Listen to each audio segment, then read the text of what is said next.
Wafanyakazi hao wanatoka Wizara ya Kilimo, Chakula na Ushirika, Wizara ya Afya na Ustawi wa Jamii na Wizara ya Maendeleo Uvuvi na Mifugo, ambapo Dr. Mwakembe akizungumza na waandishi wa habari jijini hapa amesema amechukua uamuzi huo baada ya kupokea malalamiko kutoka kwa abiria hasa wanaotoka nchi za Kiarabu, India na China kwamba wanakaguliwa sana tofauti na abiria kutoka nchi nyingine.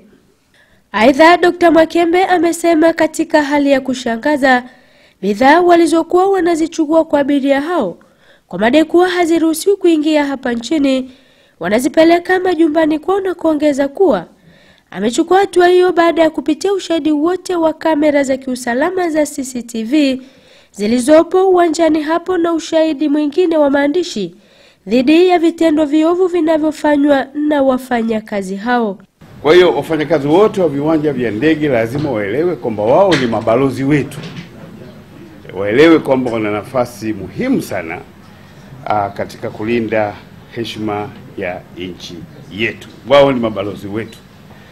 Lakini hivi karibuni tumepokea malalamiko mengi sana kutoka kwa abiria hasa wanaotoka nchi za Kiarabu, wanaotoka India na wanaotoka China kwamba wanabaguliwa. Wanasema maafisa wa kilimo waliopo uwanja wa ndege wa Julius Nyerere wanawalenga wa China, Wahindi na Waarabu kwa kuwanyang'anya bidhaa zao za vyakula na madawa, kwamba bidhaa hizo haziruhusiwi kuingia nchini. Katika hatua nyingine, Dr. Mwakembe amewaagiza wafanyakazi wengine waliobaki wa wizara hizo wawe wanavaa sare kama ilivyo kwa maofisa wa idara ya uhamiaji na jeshi la polisi, na kuongeza kuwa viwanja vya ndege vina nafasi kubwa katika kujenga na kulinda heshima ya nchi katika jumuiya ya kimataifa. Hivyo mgeni akikumbana na mambo ya ovyo ovyo kwenye viwanja hivyo anajenga taswira mbaya katika nchi husika. Natoa onyo vile vile kwa wengine wote waliobaki. Sio kwamba waliobaki ni wazuri sana. Hawa walikithiri, wamefika mahali wametuchafua mno.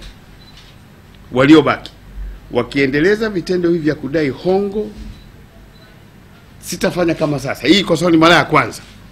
Sitawarejesha moja kwa moja. Nitawaweka kwanza ndani kama wiki 3 Segerea, tukiwa tunachunguza, ndipo niwarudisha kwenye wizara zao waende wakachukuliwa hatua za kinidhamu.